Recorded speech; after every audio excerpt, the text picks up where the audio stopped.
important you have money. Money, you'll be able to use it to source for your capital expenditure or revenue expenditure. So I said, they might need to buy equipment, raw materials, and obtain premises. So these three things are primary for any organization that is setting up. You need raw materials, you need equipment, you need premises, where the business is going to be situated. So you need money to do these things. These things are not for free. That's why I said firms need money. Firms need what? Money, because you won't get these things for free. I think it's clear. Is it clear, please? So once these initial expenditures are met, the business can kickstart. So as soon as you have raw materials available, you have the equipment ready, you have the premises, then you can start your business. So if the business is successful, then you can make profit or revenue from sales. So if the business becomes successful, then it will be able to make revenue from sales. That means you are able to sell what you are producing or the services you are rendering. So the return of what you make is what we call your revenue. So the items listed above can be classified as revenue expenditure,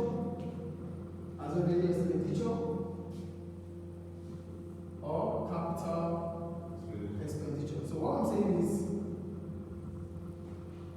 raw materials, premises, equipment can be classified as either revenue or capital. I think it's fair.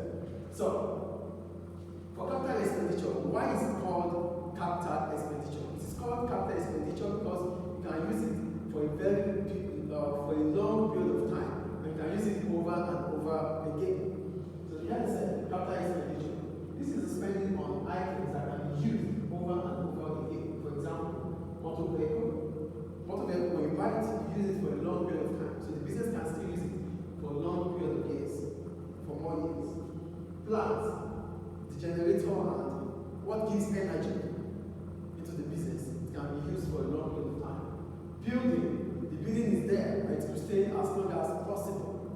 I think it's clear. So when you spend on these items, we call it capital expenditure. So you're spending the purchase of motor vehicle, the purchase of plants, the purchase of equipment, the purchase of building are all called capital expenditure. Is it clear?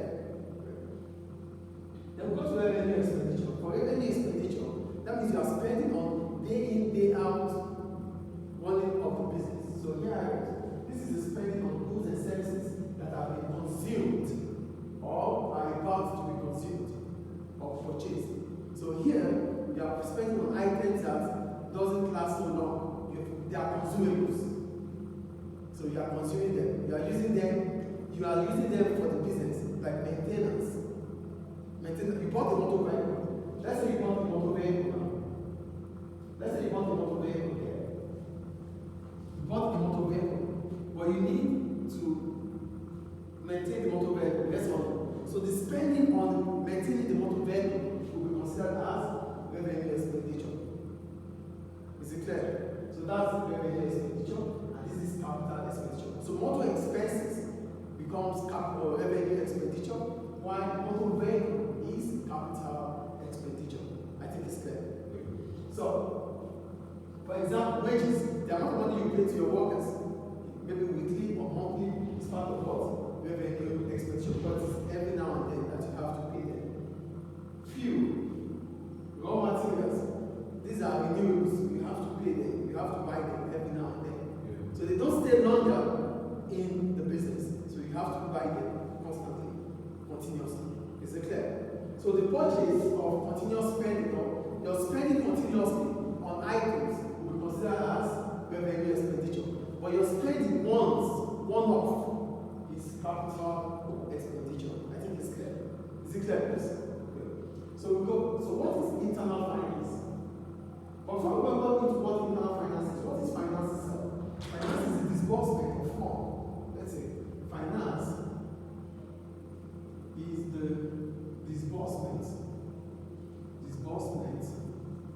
of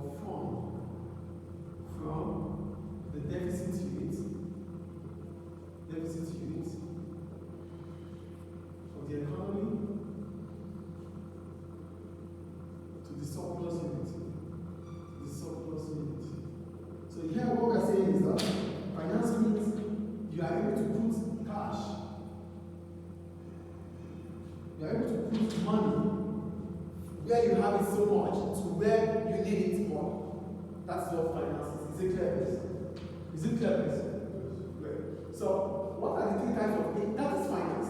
The disbursement of fund from the surplus unit where you have it so much to the deficit unit where you need it. That's why it's a deficit. That's what I said. Now we need money to finance the project. Money is needed to finance. We need the finance for the project. That means the money is not available. It's deficit. It's not there. So we need to find it from where we have it. That is not useful or needed to where it is important at that point in time. That's finance. Then we have two types of finance. We have internal finance and external finance. But today we are concentrating on internal finance. So what are the three types of internal finance we have? We have owner's capital. We have owner's capital. We have retained profit and sale of assets. So these are the three types of finance we have. We have owner's capital, retained profit and sale of assets. So what makes them differ? We start with the owner's capital. For owner's capital, what is capital itself? Capital is the amount of money the owner of the business has put into the business. That is capital. So it is the same as what the owner's capital. So capital is the money provided by the owner of the business into the business. Owners provide money from their own personal resources, for example, personal savings. So the money the owner of the business puts into the business is from its personal savings. It's from its own savings. That's why we call it owner's capital. It's my money, I'm putting it into the business. It's owner's capital. I think that's clear. Great. So that's about owner's capital, which is an example of internal finance. The second one we have is retained profit.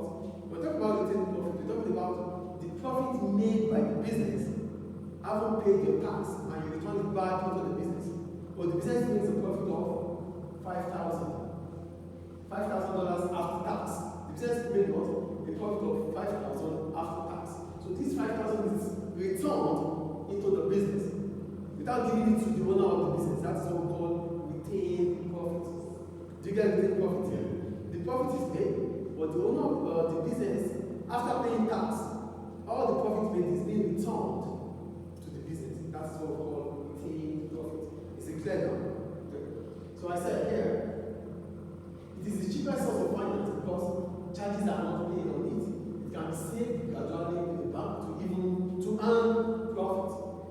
It is the cheapest because at that point in time, retained profit can be saved little by little before it becomes so big that you can save in the bank and still make interest from it. Do you get it?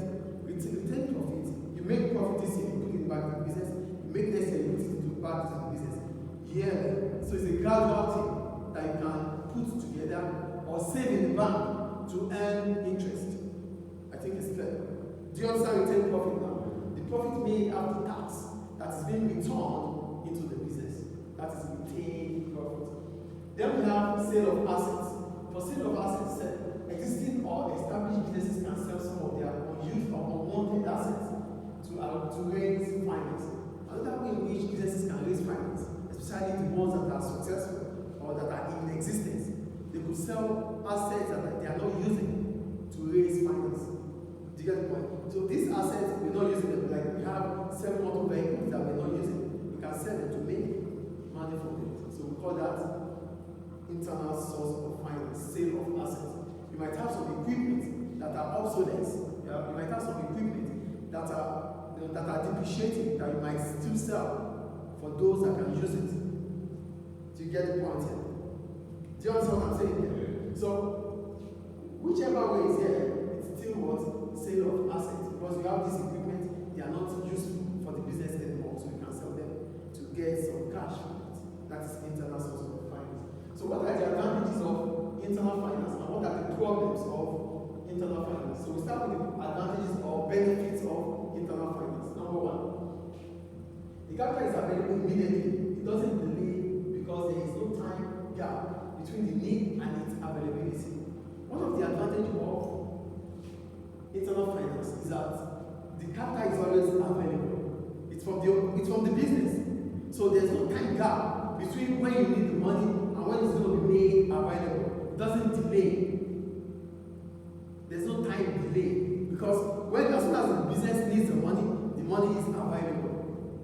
you get the point here?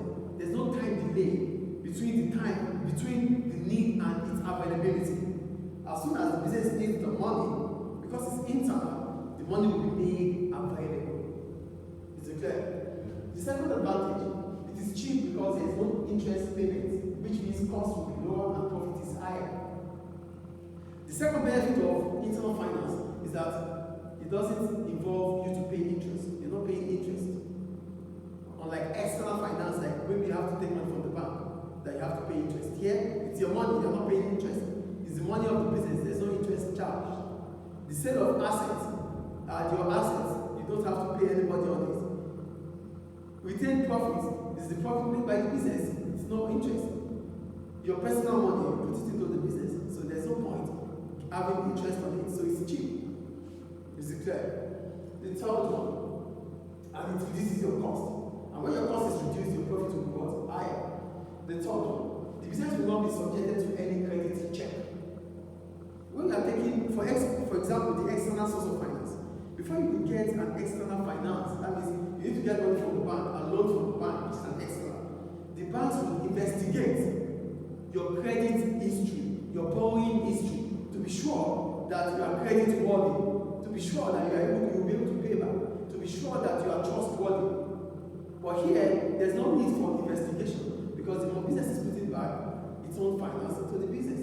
The owner of the business money or the profits made by the business or the sales of assets. Nobody has to check anything. No one has to check.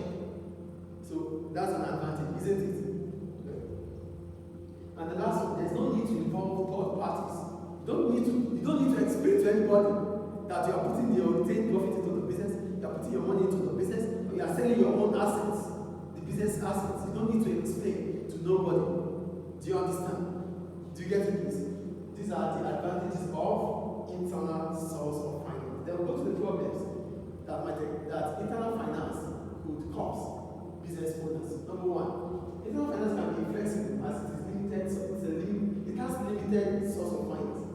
It is inflexible because it is limited to either sales of assets, retained profit, or owner's capital. Those are the three ways you can make internal finance. So it is inflexible. Do you understand? It doesn't have different ways in which you can source for finance, just three ways. That is inflexibility. Is it clear? The second one, opportunity cost of using internal finance may be high. There may be stakeholders conflicts. When you are using the internal source of finance, that means the profit, like for example, the profit, retained profit. Yes, you put the money, profit back into the business. Shareholders will not be able to get, they won't be able to get dividends. If all the profit, the retained profit, if retained profit is used into the business, if there's retained, please focus here. If there's retained profit, it might mean that the dividends of shareholders will be less. So there will be conflict between shareholders and directors. Do you get it? The business is retaining its profit. That would mean that shareholders will not be getting high interest, high profits, high share of profit. They might not be happy about it. So there will be conflict between shareholders and directors. Do you get the point here? So that's why it is an opportunity cost. When you retain the profit, it might mean that you're not going to pay shareholders more dividends. That is the opportunity cost. Having high retained profit might reduce the profit share to shareholders. Clear? The third one, internal finance might not be sufficient for expansion. It's retained profit. It might not be that so much that you can use to expand your business. So it is limited. The amount is limited. Unlike when you have to take a loan from the bank or when you have to get other sources of finance. It's limited. So the amount of money that you can generate from this is limited. So it cannot be enough for expansion. Is it clear? And the third one, it cannot be subtracted from the business profit to reduce tax owed.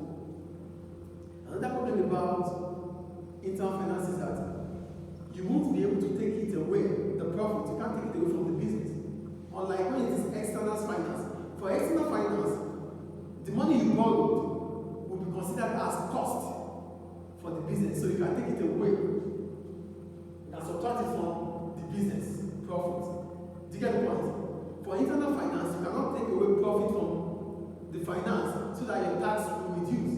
But for external finance, you can take away the cost of the borrowing, the money you borrowed from any external sources. You can take it away from the profits made by the business.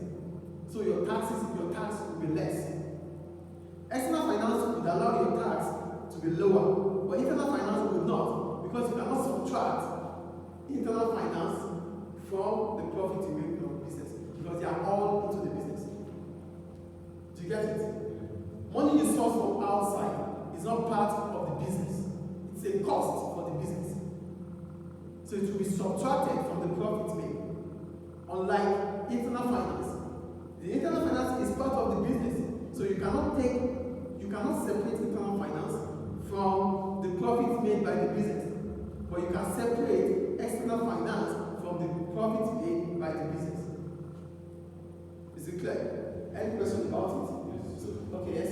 No need for investigation, the borrowing of history.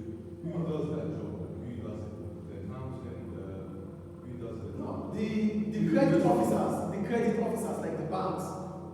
You know, whenever you go to the bank for money, when you want to borrow money from the bank, whenever you want to take a loan from the bank, there's going to be a credit officer attached to you. So the credit officer will investigate your credit history. So it's going to check if you have some debts that you have to pay before, or if you have any, how did you pay it? Were you prompt in paying? Are you trustworthy? They do these things. It is part of what they do. So it's a particular job of credit? Yeah, credit, yes. But there's a credit department in the bank. So whenever you need a loan, you go straight to the credit department. They are the ones that are going to say you are credit worthy or you're not. Is it clear? So these are all ways